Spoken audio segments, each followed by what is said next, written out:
Always find joy in the smallest of things. That is what we found in you. Oh, oh, oh, oh, you are joy. Never give up when the going gets rough. Hope is everything you need. Oh, oh, oh, oh, you are hope. Oh, oh, oh, oh, you are hope. And don't forget you're not alone. The Holy Spirit wants to guide you on.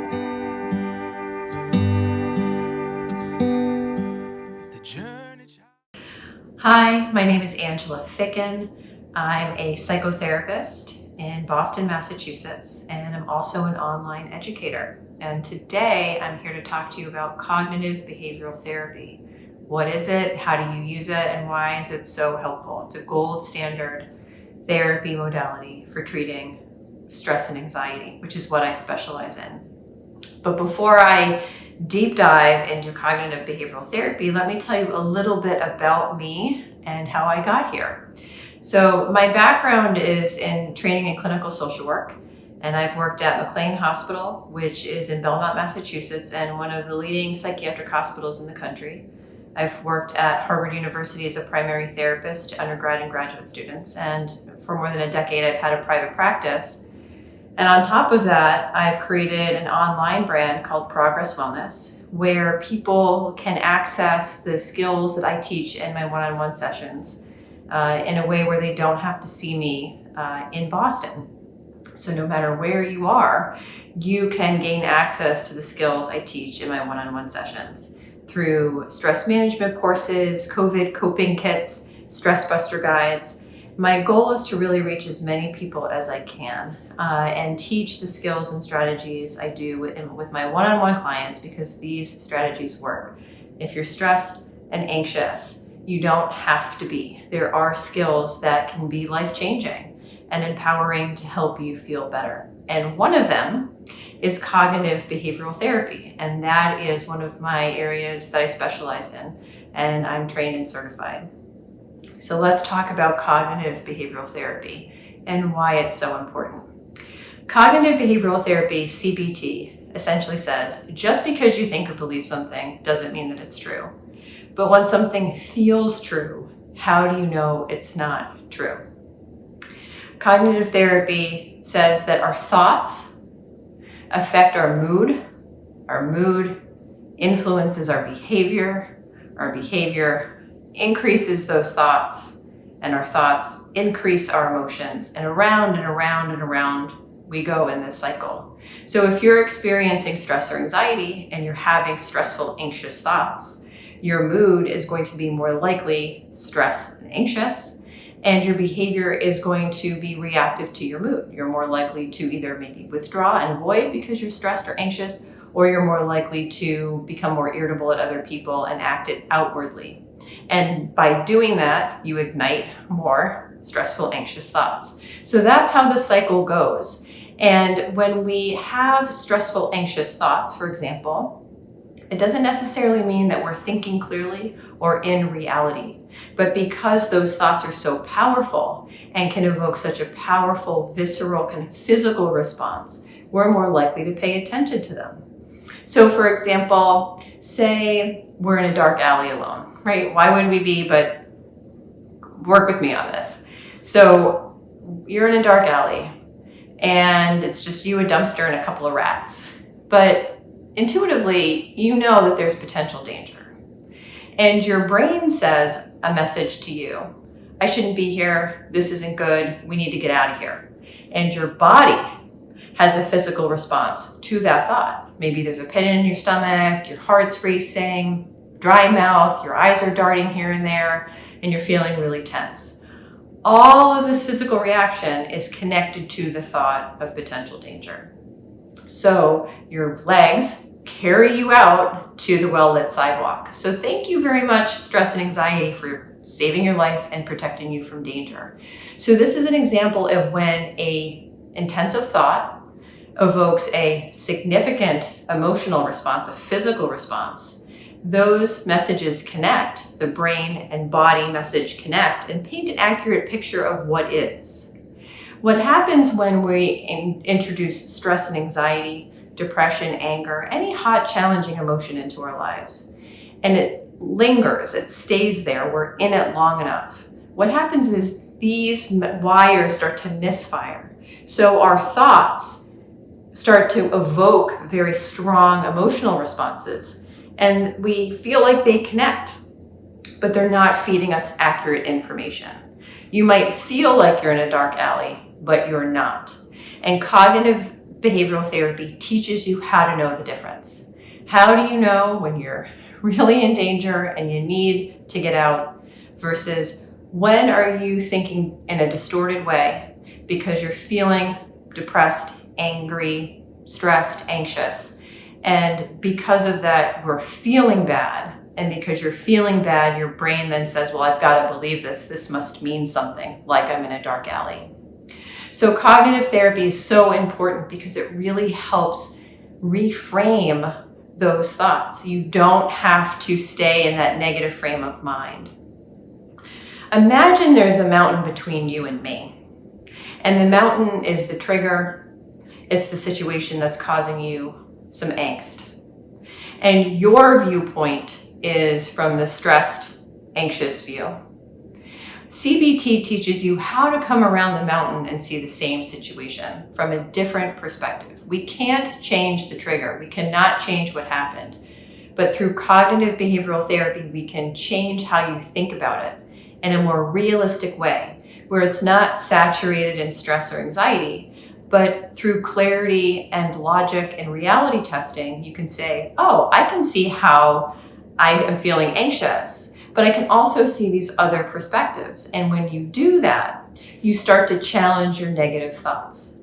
And the more you do that, the more you engage in coming around the mountain and calling it out and seeing it from a different perspective, the more easy it becomes, where what once used to make you anxious, where your negative thoughts would trip you up, no longer do in the same way, because you now know how to talk back to your thoughts, challenge your thoughts, and reality test. And that is the beauty of cognitive behavioral therapy. That does it for you. And once you know CBT and you know how to do it, you will always know how to do it. And that means that whenever you have a negative thought or a challenging thought that doesn't feel good, you have control over coming around the mountain and really seeing it in a different way to feel better. So let's go through an example. Say you're in a car and you're heading to a meeting and you left early, but despite everything, planning ahead, you are running late. In fact, you're hitting every red light. The traffic gods are against you, but then everybody else in the world has decided that they must be out at that exact hour too, but they don't have any place to be. So for some reason, not only are you hitting every red light, but everybody is driving really slow, except for you, and you have someplace to be. And you're realizing as time is ticking that you might be late. And this is a pretty important meeting that you have to attend. So you're sitting there and you have a thought, this is going to look really bad if I'm late. I can't be late to this important meeting. I've been planning for this. The clients are going to be upset. My boss is there. How can this be happening? Why is this happening now? What if I'm so late that I can't even do the presentation? This is going to look so bad. What if I get fired? You can instantly kind of go down the rabbit hole of negative thoughts just by the trigger of the potential of being late. And then because of the thoughts, you might notice that you're gripping the steering wheel. You're feeling more tense. Maybe you're starting to sweat. And your behavior, you might be weaving and bobbing a bit more aggressively in traffic, maybe blowing through a couple of yellow lights, hoping that you don't get caught, and taking a bit more risk just to get another inch in front of another car. Normally, behavior you wouldn't do, but because you're stressed and you're having stressful thoughts, you are now reacting and acting out that behavior. And by doing that, you are now increasing your stressful thoughts, going further down that negative, anxious, stressed rabbit hole of This is going to look so bad. I can't believe this is my chance. I planned ahead. What am I going to say to them? They're going to be so disappointed in me. I mean, it can go on and on and on. So this is how a thought, just one thought, can cascade into other negative thoughts. And that manifests emotions, which manifest behaviors, which increase our negative thinking. So cognitive behavioral therapy, again, would take that same situation and say, how do we separate fact from fiction with this line of thinking? We can't change the traffic gods being against us. We can't change the slow pokes in the lanes next to us, but we can change how we think about it. We very well might still be late to this meeting, but getting there as a sweaty, stressed out mess is probably not in our best interest and might not be realistic in terms of what people are actually thinking about us being late. And we're not going to be thinking clearly because we're so stressed out. So you're not going to be able to make rational, logical decisions as you're thinking that you're getting fired, you're feeling more stressed, and you're weaving and bobbing in traffic. You're not thinking clearly. You're not yourself. So how do you come around the mountain with that type of example, especially when you can't change the situation and you very well might be late? One strategy that I recommend that you try is ask yourself, what would you tell your best friend in that same situation? You probably wouldn't tell your best friend, oh, you're late, like you're done, you're gonna get fired, that looks really bad. It's probably, they're gonna think that you don't care, that it's not that important. You're gonna go in and probably flub because you're so stressed. You always do this. This always happens to you. You can't get your act together. Like, you probably would not tell your best friend that. You probably say something more realistic and kind. Like, everybody's late in their life, at least once. Nobody's perfect. And being 10, 15 minutes late isn't, a justification for getting fired. Sure, people might be a little disappointed or irritated, but you can't move, traffic lights any faster, and you can't push people out of the way. You're going to get there when you get there, and you know the material that you're going to practice and present, and you know your boss, you know the people that you're working for, you know what you want to say. And by being able to do that, to say what would you say to your best friend, you can start to notice how you feel saying those things. Your body might start to relax. Maybe you think you can start to problem solve. For example, calling ahead and saying, hey, traffic gods are against me. I'm going to be running 10 or 15 minutes late. Tell everybody to just grab an extra snack. I'll be there when I can. So when we come around the mountain and challenge the negative thoughts and slow it down, we can see the reality. Being late doesn't mean being fired. Being late doesn't mean somebody's automatically going to be disappointed. We can't control for that, but that's, we're not psychics either. We can't predict what people are going to do, but we do know that we had every intention of being there early or on time. We do know that most of us in our lifetime have been late to at least one thing, and that time and traffic and certain things are out of our control. So when we talk like that, we come around the mountain and can see it from a different perspective. And by able to engage in that type of dialogue with yourself, you start to feel better because you're thinking better. And when you think better, you feel better, you do better. So instead of weaving and bobbing in traffic and being a bit more aggressive, maybe you release some of the death grip that you have on the steering wheel. Maybe you roll down the window for a bit of fresh air. You turn on the radio just to kind of buy you some time, or you call ahead to the office and say, I'm running late, out of my control. I'll be there when I can. And then you get there. Maybe you're a little tense and nervous because you are late and you don't want to be late, but you're talking to yourself so much more nicely, more positively, and more realistically. And that's how cognitive behavioral therapy can help. When you are stressed, anxious, irritated, angry, insert any challenging, hot emotion. Instead of allowing those thoughts that you have to dictate what you feel and what you do, it really is important to just take a pause and ask yourself, what would you tell your best friend? And when you can do that, you slow it down enough that you start to really challenge the negative thoughts. Just because you think or believe something doesn't mean that it's true, even if it feels true. So next time you catch yourself in negative thoughts or going down a rabbit hole and you realize this doesn't feel good, stop, ask the question, what would I tell my best friend here? Write it out, say it out loud. I would try not to do it in your head because it gets lost, especially when the negative thoughts are really strong. So writing it out can be really helpful. And look at those words, and then can you say that to yourself? If it's a fear of failing, one strategy could be to say to your best friend, failing is an opportunity for growth. Without failing, we wouldn't be able to learn. So what if you fail? Nobody's going to die. Nobody's, going to jump and, do anything.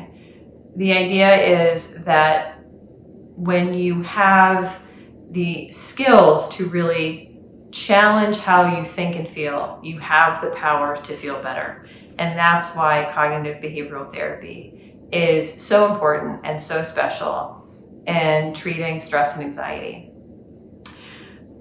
Thank you so much for having me here. I hope that you were able to learn a bit about cognitive behavioral therapy and a shortcut to it, which is coming around the mountain, challenge your negative thoughts, and always ask, what would I tell my best friend here? And that will help you come around the mountain and see it from a different perspective. Thank you. Hi, my name's Dr. Ann Friedman. I'm a psychologist and certified mindfulness facilitator. And I'm here to talk to you about mindfulness because it's what changed my life. While I had very good training at the University of Houston, UT Health Science Center for my internship, and Baylor College of Medicine for my postdoc, when I was teaching in the graduate school at U of H, I had panic attacks. They are genetic in my family. I knew what I was having. It was a tough year. Lots had happened. But I never thought I was going to have a panic attack. Ultimately, it ended up being a huge blessing in my life. I was brought to my knees. My husband was saying, honey, what's wrong? And I told him what was happening. He said, well, you're a psychologist. Fix yourself. And I couldn't. But I found mindfulness. I've never had a panic attack again. And my anxiety in general has really diminished. Not much rocks my boat anymore. So what is mindfulness? It's a practice to pay attention to the present moment with a kind of attention that is non-judgmental, or you could say open, curious, and kind attention. Do you think that's easy to do? How often are you not where your body is? Well, science tells us that the human mind wanders about half the time. We are not where our bodies are. And when our minds wander, they often wander to the negative, what is bothering us, because we are a problem-solving species. So mindfulness is to notice where your mind has taken you. You didn't choose, oh, now I want to think this anxious thought. Your mind didn't make that choice. Your mind took you there. And what we know through mindfulness is that we can train the mind to learn to observe where the mind goes and come back to this moment. Because often those thoughts aren't helpful and aren't true. For example, if a buddy passes you in the hallway and doesn't speak to you, what's the first thing you think? If you're like most people, you're thinking, he's mad at me. when the truth of the matter is he may not have seen you. He could have had something on his mind. He might be really upset and he's making a beeline out of the building. We have personalized it when we think it's about us, and most of the time it's not about us. So what we're learning to do with mindfulness is to notice our thoughts. Oh, this is interesting. I'm having self-critical thought number 29 today. Did I mess this up? Can I know that's true? Stepping back from your thoughts helps you realize that you don't have to believe them and get caught in them. Also, when we are caught in strong thinking about a situation, we ruminate. That means you feel like your mind's on a gerbil wheel. It just keeps going back to the same thought, back to the same thought, back to the same thought. And what we want to do then is learn how to turn toward the emotion in the body and soothe it. So emotions are chemical downloads in the body in response to a stimulus. Probably no one's told you this. So when you get mad, for example, it's all over your body. Your head's spinning or clenched, your jaw's tight, your eyes might be squinting, your throat's closed, your shoulders are raised, your stomach might be churning, you might have balled fists. It's a physical thing all the way down the body.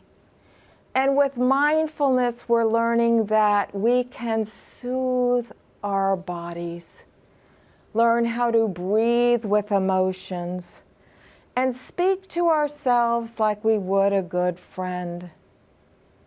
We say things to ourselves like, I'm doing the best I can, and that's all any person can do. I make mistakes. Everyone does. There are opportunities to learn and grow. Some people aren't going to like me, and that's okay. A lot of other people do. There are many people who care about me. So we learn to speak to ourselves like what you would say to a friend coming to you who feels lousy. You say it to yourself as a way to calm and to get more realistic about what's happening in life. Nobody's perfect. Other people's opinions are just that, opinions. You don't have to believe them. Your life is valuable. You were put on this earth to do something. You don't know what it is yet. You're not old enough. But someday you will. And you need to stick around to be here for that time, because you are the one who will make it happen. If you are feeling at all suicidal, please talk to someone. Please reach out for help. I promise you, you don't have to suffer, and you will learn that things change. That's the one thing that is a guarantee in life. Everything changes. This too shall pass. There are people there to help. Reach out. Hi everyone, my name is Margana Wood. I was Miss Texas 2017, and I'm currently the Events and Membership Coordinator for an organization called Built National. Had you spoken to me 10 plus years ago, I would have been a very different person. I was bullied by a group of girls that I thought were my very best friends. One day, I thought we were all good, and then the next day, they suddenly had nothing to do with me, wanted nothing to do with me, and my life was flipped upside down. So today I'm going to be talking to you guys a little bit about my experience of having been bullied throughout middle school and high school.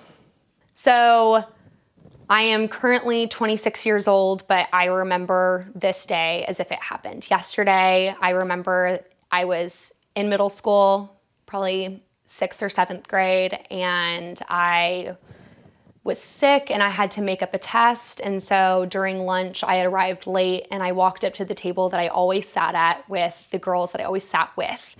And there wasn't really an obvious spot for me to sit in. So I said, hey guys, can you make room for me to sit? And it was almost like the movie Mean Girls, where the girls kind of spread out, like look to each other.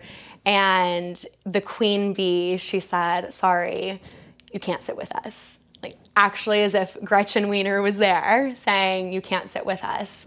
And it was just this horrifying moment because it felt like everyone was looking at me, and suddenly I had nowhere to sit with and no one to sit with. And it might seem overly dramatic, but when you think about it, in middle school, your friends are your entire life. You spend all day with them in classes, you spend extracurricular time with them, you hang out with them on the weekends. Your friends are your whole life. And for that to be suddenly taken away from me was a horrifying moment, and it had a tremendous impact on my life.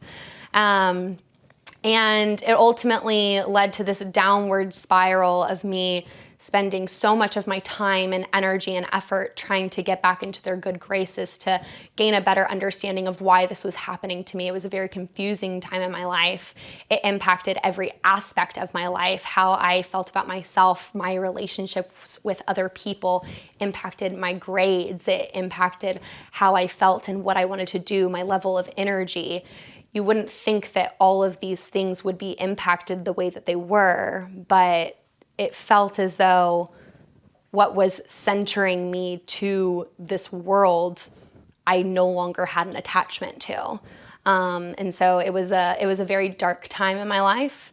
And shortly after that, I was introduced to dance and ultimately the Miss Texas organization, which ultimately brought me out of this really dark place. Physically, it took me away from it. So when I was done after school, rather than staying after school and doing at school extracurricular activities, I went to the dance studio and I danced it out. When I was introduced to the Miss Texas organization, that occupied a lot of my time and energy. And part of being involved with the Miss Texas organization required you to have what was then called a platform and is now called a social impact initiative. And rather than moping around and being sad about what was happening to me, I decided I wanted to understand for myself why this was happening and research it and talk to other people about it. And so I adopted teen bullying as my platform when I was competing for Miss Texas Outstanding Teen. And it was also my focus when I was Miss Texas, but in another form. I had adapted my teen bullying platform into something broader because when I graduated and ultimately went to the University of Texas, I was able to see very clearly that bullying comes in all shapes and sizes. It's not confined to the stereotypical image of the jock beating up the skinny nerd. Bullying comes in so many different forms, and I think that because it does, we have this preconceived idea of what bullying is, and people are very hesitant to almost self-diagnose that that's happening to them. We think that it's often physical or sometimes emotional and verbal, but it can happen in so many different places and settings. It can happen in the K through 12 education system. It can happen online through cyberbullying. It can happen in the workplace. It can even happen in the home. There are so many different forms of it. And because we're not open-minded enough to see those different forms, we often don't see it when it's even happening to ourselves. And so for me, I wanted to expand on that and educate people on the different forms of bullying. So I created my new social impact initiative called You Belong, Creating a Judgment-Free Generation.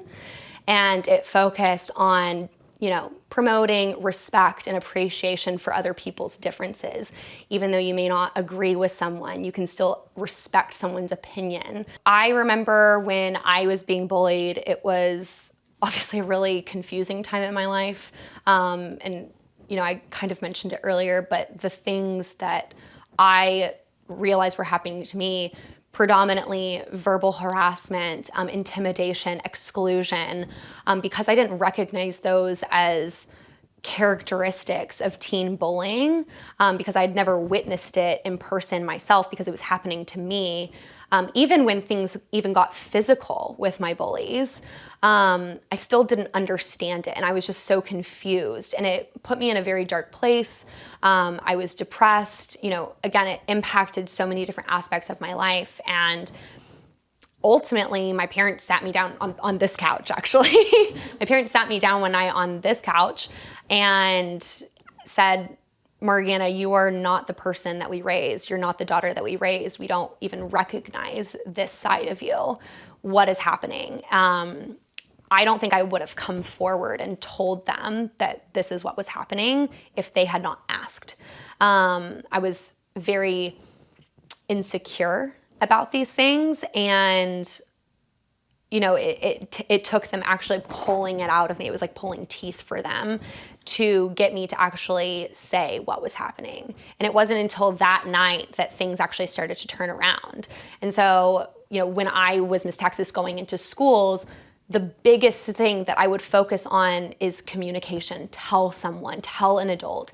If I'm speaking to kindergartners, teaching them how important it is to tell a teacher or tell an adult what's happening. If I'm talking to high schoolers, it's the same message. You have to tell someone because those are the people that are going to help you turn your life around.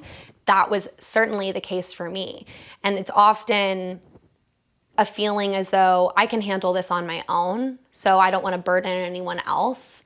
You might feel that way, but for me, even as someone who is very independent and likes to do things herself, I realized in that moment that I did need someone. I did need help.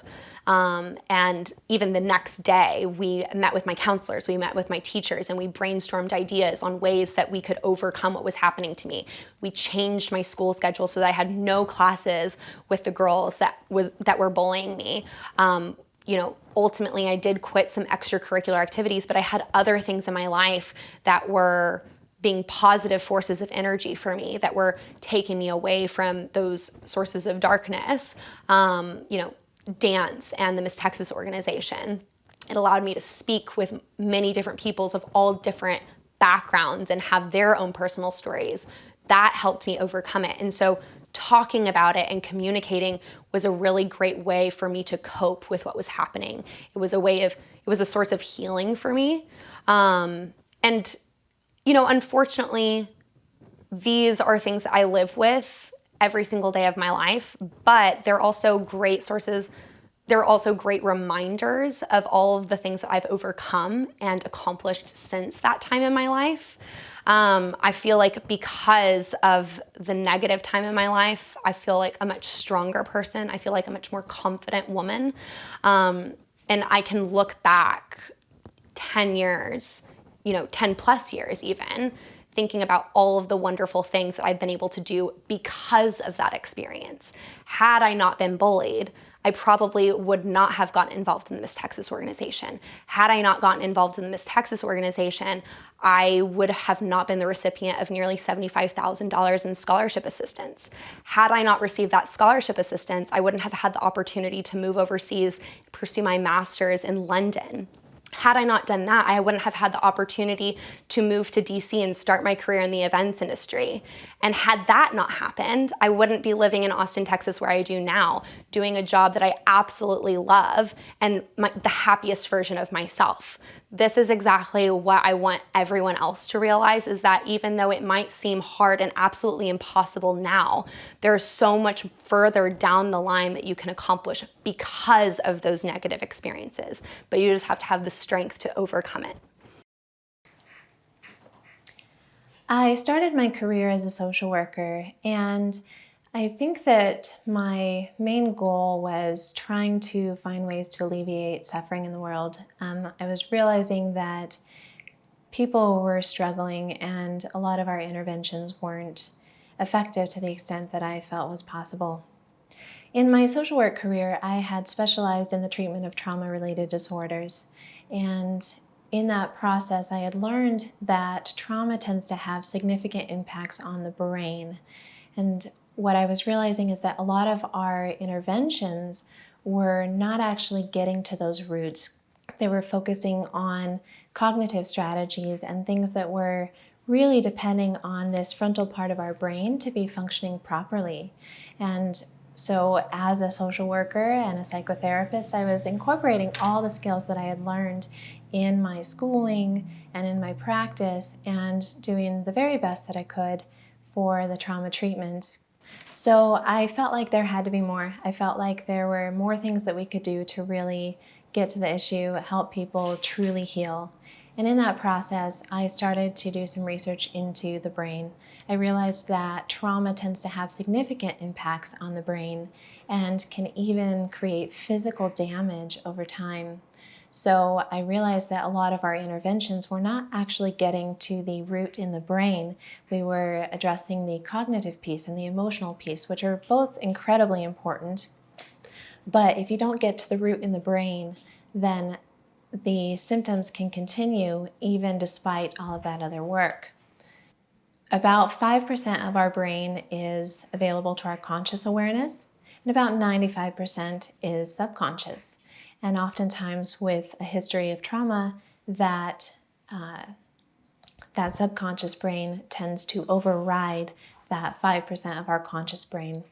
So I was realizing that a lot of our clients were struggling because they were really trying to implement a lot of these skills that we had taught them and coping strategies. But what would happen is in the moments they actually needed those skills, they were unavailable to them because that part of their brain was being overridden by that limbic system, that emotion center that comes like a flood. It comes on a lot faster and stronger than that frontal conscious part of our brain. So I realized that we needed to find ways to get to that root and be able to speak with the subconscious brain. And that's actually what led me into neurotherapy. I realized that we could actually scan the brain, we could look at the organ we're treating, actually see where the root is, what's going on, and then have a modality that could address those things directly and target the specific regions that needed to be addressed. What I realized is that trauma has significant impacts on the brain and can actually be harmful and damaging to certain areas that are needed for our emotional regulation, for our cognitive processing, for our relationships. And I realized we needed to find ways to really get to those roots and more effectively heal the brain in order to allow the person to heal. So here at Neuro Grove, our first step is always to do a brain assessment. We believe strongly that we need to look at the organ we're treating. We need to look inside and see exactly how that person's brain is struggling. I think that's where a lot of conventional medicine and a lot of our conventional mental health approaches are breaking down, and that they're not always getting to the root of the issue. And especially in the mental health field, a lot of times we're not even looking at the organ we're treating. We're not seeing what is going on behind the scenes. We're just seeing a set of symptoms, and then we're making educated guesses based off of those symptoms as to which interventions we use, which medications we use. But what we found is that unfortunately, there's many different phenotypes or brain patterns associated with the same set of symptoms. So for example, things like ADHD. Typically, we tend to see an excess of theta brainwaves in the front of the brain, particularly the anterior cingulate. However, sometimes it's an excess of alpha brainwaves. Sometimes it's an excess of beta brainwaves. Sometimes they might have an excess of theta in the front, which are slower brainwaves, and then beta in the back, which are faster brainwaves. And so in those cases, for the typical theta pattern, things like stimulants, medications, might help to boost that brain activity to speed it up. However, in a lot of cases, that's not going to be the best fit. And in some cases, if you have slow brain waves in one part of the brain, but fast brain waves in another, we really need to be able to move the two different brain regions in two directions. So we have found that neurotherapy can be a really effective method for being able to move certain brain regions up, certain ones down, activate, deactivate, speed up, slow down. We can get very specific to what that particular person's brain needs. So we always start with a brain assessment, and we like to use electrical functional brain imaging because that gives us the most real-time assessment of a person's brain. So this utilizes the EEG technology, which is one of the safest neuroimaging technologies that can be repeatedly used without any harm. And from that EEG, we're able to use a technology called SW Loretta that is able to localize where exactly that activity is coming from, even deeper down in the cortex. And this has been a game changer in the field of neurotherapy because in the past, we were limited to the traditional EEG, which means we could only see the surface level, kind of on that top inch of the cortex. And what we've found is that with the SW Loretta, we're able to get to deeper regions like the amygdala, the thalamus, the posterior cingulate. And those are often the regions that everything's originating from, especially when we're dealing with mental health. Usually it's not that top layer of the cortex that's creating the problem, it's deeper down in the brain.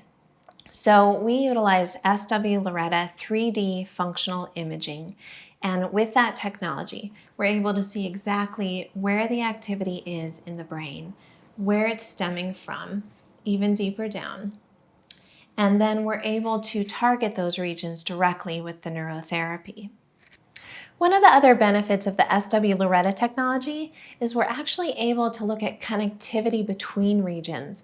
And we're finding that connectivity may be as important, if not more important, than the power within certain regions. So the connectivity is the flow of information between brain regions. And we really want to see if there are parts of the brain that are not communicating well, that are deficient in those communication processes. And we can also see if there are regions that are overly dependent on one another. So in this case, a region isn't operating independently enough and it's needing to recruit help from other regions. And both of those processes are going to affect the overall efficiency and effectiveness of the brain processes. Now, if we can look at the connectivity, if we can look at how an entire network within the brain is functioning, then with our neurotherapy technology, we can also target that entire network simultaneously. So this has been a game changer for us because not only can we target a specific brain region that is needing to be healed or balanced, but we can also train multiple brain regions simultaneously and the connectivity between them to address entire networks. And what we're finding in the neuroscience literature is a lot of times mental health issues, especially things like PTSD, tend to be related to the functioning of entire networks, not just single brain regions. Neurofeedback is essentially an advanced form of brain training that utilizes brain-computer interface technology to train the brain toward healthier patterns of functioning. So how we do this is we actually read the brain's activity in real time and then provide feedback with that information, usually in the form of audio and visual cues, to help the brain learn how to function differently and to show it new pathways. So there are many different types of neurofeedback, and we actually incorporate a variety of modalities here. We found that each one kind of has its own benefits and limitations. But the one that we tend to use the most, especially for those dealing with mental health challenges or learning difficulties, is the SW Loretta neurofeedback. This is one of the most recent and most advanced forms of neurofeedback available, and it utilizes the SW Loretta technology to provide that 3D deep brain neurofeedback training. So for this training, we essentially take all of the brain regions and frequencies, as well as all of the connectivity metrics that are outside healthy ranges, and we incorporate that into the brain-computer interface software. Then we connect the person's brain to some type of audio and visual feedback, usually in the form of a movie or music. And it doesn't really matter what kind of movie it is, they get to choose whatever they're motivated to see, but the key piece is that the movie is connected to their brain activity. So with all of the metrics from their brain assessment in our software, I like to imagine it like a globe, where these are all of the metrics that we're training in their brain. And then we're comparing their brain against other individuals their age who are healthy, high-functioning individuals. And we have a range of activity. We're not trying to make everybody exactly the same. But what we found is that when they are within that bell curve range, that's when they tend to feel the best. Whereas when they're outside the range, usually it's associated with a symptom. So I imagine it like this globe where these are all of the metrics in their brain, all the brain regions, connectivity metrics, frequencies, and then this is the healthy range of activity for each of those metrics.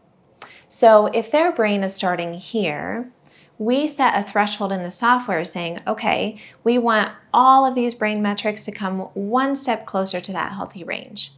And when the brain does so, the movie zooms in and plays. When the brain pops outside that healthy range, the movie zooms out, sound goes out with it. So in the beginning, the brain may not realize that it's connected to the software, but over time it starts to put two and two together, and it realizes that, oh, whenever I do this, the movie zooms in. Whenever I do that, the movie zooms out. I'm going to keep doing more of this. And because the person wants to see the movie, they are trying to bring it full screen, the brain actually interprets that as a reward. And when the brain gets a sense of reward, it actually shoots out dopamine, which draws in these cells that wrap around the new connection and strengthen it. Okay, that's what forms a lot of that myelin sheath. And the thicker that layer becomes, the more automatic that pathway becomes. So over time, with more and more sessions, in the beginning we're taking the brain's hand and we're kind of showing it down a new pathway and rewarding every step of the way. It's kind of like dangling a carrot, and the brain comes this far, we give it a little nibble, then we take it one step further. And we're going to do that with each of those metrics until we get everything within that healthy range. But then we want to do enough sessions that we're really ingraining a new pathway. Because in the beginning, the brain's going to have a hard time finding that path on its own. It needs us to show it there, show it the way. And I see it like a grassy field where the brain is used to taking this pathway, and this pathway may be the long way around, and it may be swampy and stinky and ugly, but it's the only pathway the brain knows, especially if this is something that people have been struggling with for so many years. So with the neurotherapy, we're able to show the brain a new way of functioning, show it a new pathway that is healthier, that is bright and sunny and beautiful and more direct. And when we show the brain down that pathway enough times, we continue to pack it down so that the brain gets to a point where now this becomes the new automatic pathway the brain takes, and the other starts to wither away. So this is how we're getting more long-term effects from the neurotherapy training. And one of the benefits of interventions like this is we're teaching the brain how to do it on its own. A lot of interventions or things like medications, they're coming in and they're doing it for the brain. But if the brain doesn't learn how to do it on its own, then as soon as you take that intervention away, the brain's just going to go back to the pathways it knows. Studies have shown that neurofeedback can actually change both the gray and white matter of the brain. So it's not only changing the function of the brain, it's also changing the structure. And that's what tends to create longer lasting improvements. One of the other interventions we tend to use here at Neuro Grove is neurostimulation. We found that neurostimulation is really great for providing more immediate relief to our clients. So a lot of times, by the time people get to us, they've tried a lot of things and they've been struggling for many years. So they are ready for relief. And what we found is that the neurostimulation can help provide that relief. The way I see it, some types of neurostimulation are kind of like coming in with a wrecking ball, and some of them are kind of like a sledgehammer. But the types that we use, we see them more like chisels. So we're going in, we're seeing exactly what the brain needs, and then we're just kind of nudging it in a different direction, helping it to adjust its activity. So what we've found is that when certain brain regions are overactive, such as those fight or flight centers, we can actually use the neurostimulation to help calm those brain regions faster. Now, oftentimes with stimulation, we tend to think that we are boosting activity, but there are certain types that can actually work with the GABA in the brain to calm it down. So one of the forms of neurostimulation that we use is transcranial direct current stimulation.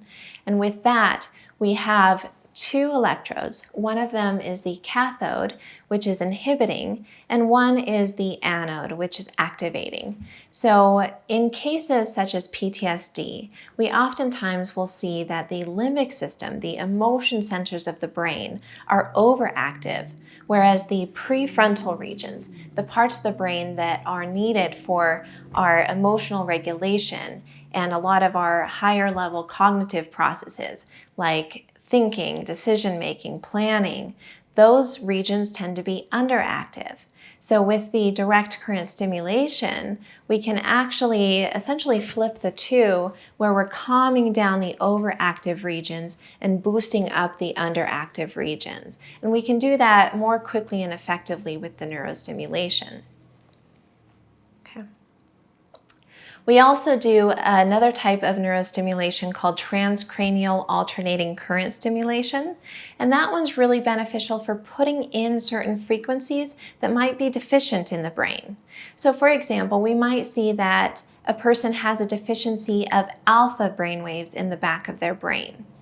Alpha generally tends to be this good-feely, relaxed brainwave frequency, and if we're deficient in that, then of course we're going to have a harder time relaxing and feeling good. So sometimes in those cases, we could use the neurostimulation to actually boost those alpha frequencies in the back of the brain using the transcranial alternating current stimulation. In other cases, such as in cases of ADHD, if we see an excess of slow brainwaves in the front of the brain, we can actually help to put in faster brainwave frequencies to speed it up and boost their attention, their focus, their cognitive function, as well as impulse control. Electromagnetic fields affect the body on a cellular level by opening up the membranes. So it's essentially like opening up the windows. And when you do that, you actually allow the oxygen and nutrients to flow into the cell more easily. And you also allow some of the waste and the toxins to come out of the cell. And so what we've found with this is, yes, we can use it at particular frequencies according to what each individual's brain needs. So we can help boost certain frequencies that might be deficient or that could just be helpful for stabilizing the brain. But we can also use it to help clean out and help each cell function at its best, because when every cell in a brain region is functioning at its best, then of course that brain region is going to be doing its job at its best. So it's extremely important to get to the root of the issue, and it's my hope that people will realize from this that there are ways that you can see what's at the root of what you're struggling with that is keeping you trapped in your experience, and realize that there is hope to heal. Hello, I'm David Yaffe, and I'm the principal of Clements High School in Fort Bend Independent School District in Sugar Land, Texas. Sugar Land is a major suburb just outside of Houston. I've been an administrator for 25 years or so now, and the head principal at Clements High School for the last 8. Previously, I was an assistant and the associate principal here, and thinking about students' mental well-being, the first time when I can clearly remember that things changed at our school and in many places around Texas was back in 1997, when the state passed the top 10% rule, in which students were guaranteed admission to a public college if they graduated in the top 10% of their class. Very quickly after that, I perceived a difference in the tenor of many parent phone calls and students' conferences about their GPA. And there began this very unhealthy obsession with class rank and their grade point average, because now every grade to them felt like a high stakes test, because it all added into their top 10, their GPA, and the fact of the top 10% rule. Well, I left Clements years after that to open up a new campus, and when I returned as the head principal in 2013 back here, I wanted to really confront this issue because it certainly had not gone away. And one of the ways we thought about combating student stress and increasing their mental well-being was to find a way in the middle of the school day to de-stress their life. Many of our kids, large majority of our kids, just like kids everywhere, they want to succeed. They want to be successful. And they take on a heavy class load. I would not want to be a student in high school again right now. The coursework is extreme, and on top of that, our kids are really well-rounded. So many of them are athletes or involved in fine arts or in one or more of our over 80 student clubs and organizations. So we started thinking about ways we could change our daily schedule to put something in the middle of the day that would give kids time to breathe.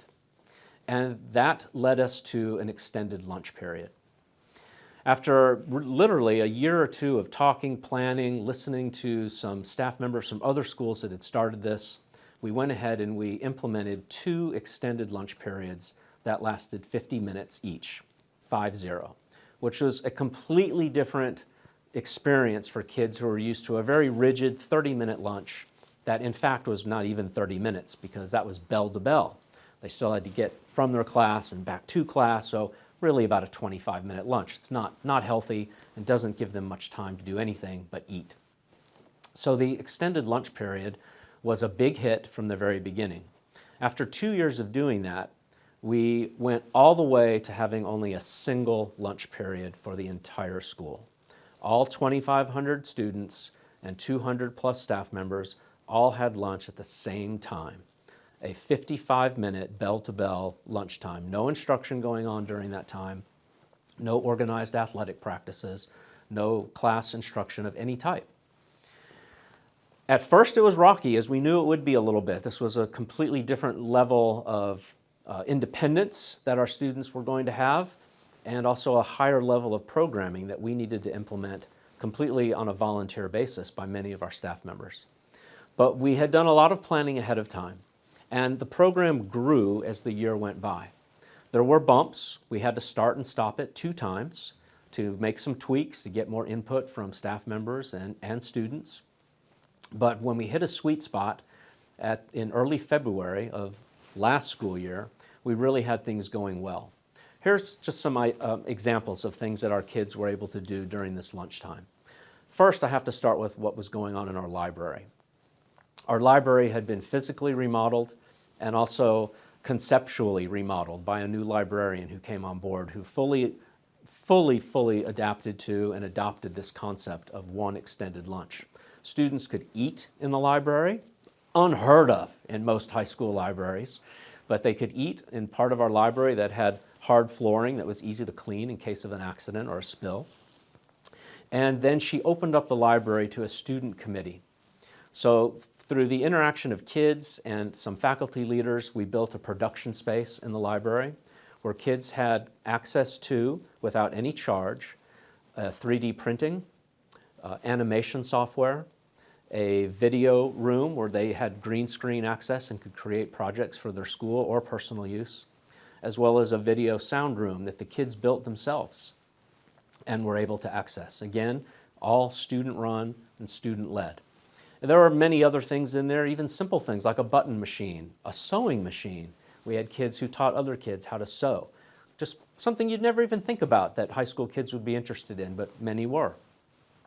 Beyond that, our librarian, very, very creative person, she and her assistant, they implemented a number of programs in the library to help kids enjoy this time, to be engaged with kids that maybe they hadn't met before, and to really just have that mental break in the middle of the day where they could explore things of their own interests.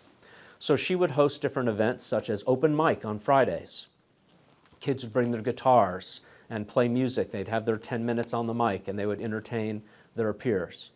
On Mondays, she had Mental Health Mondays, where kids with a faculty sponsor or a counselor would just have a quiet place in the upstairs part of our library to talk about what's on their mind. We had representatives from the Fort Bend County Library System come over and do a book club with kids once a week. It was fantastic. Small group of kids, and they would just talk about whatever they were reading, and they would sometimes read books in common. So the library became just this huge place where kids could still do research, but yet they could also do exploratory activities, which really brightened their day. Beyond that, during iLunch, we had open gym. So we would let kids have 25 minutes to eat because some high school kids would just spend the entire lunchtime and forget to eat. But it was monitored by staff members, and students could have open gym time. This was great for our kids who are not on our sports teams, but still want to have a safe place where they could competitively play against some of their friends. Our musicians had access to our rehearsal rooms during this time, and they could go in and practice, or practice with a friend if they were in a small group, like a quartet. Our athletes could have more time at the field house if they wanted to hit the weights a little bit more during the day after they ate. On and on and on. Plus, we instituted tutorial time where kids could go in and spend some time with teachers and get some extra help during the day, which is great because many of them have jobs or they're involved in athletics, fine arts, and many other things after school, so it's hard for them to attend our regularly scheduled tutorials. So iLunch, while a heavy burden on the staff side, was a huge benefit for the kids and surely was extremely popular. It was going strong until, like everything else last March, we shut down due to COVID. The future of iLunch is uncertain, but there's no doubt that we will reinstate a lot of those programs once we can get back to a certain sense of normalcy here at school. Another factor that was very beneficial during iLunch was being able to implement our student mentorship program in the middle of the day. It was very hard previously when we had 2 lunches because any unique programming we had to do twice a day. And that was a challenge if we had something special going on to recreate it 2 different times with faculty members, or if we had a special guest come to speak with kids. But our student mentorship program really blossomed during iLunch, and our counselors pretty much ran that with a few other teacher leaders. And they would have different programming going on for kids, all types of things from organization skills, study skills, socialization skills. We would always eat lunch together with the students, so even simple thing like learning how to eat a boxed lunch with adults around you properly was a plus for many of the kids. Clements High School is on a traditional 7-period day. Class periods were 50 minutes long, and school starts at 7:30 in the morning, and dismissal time is 2:45 in the afternoon.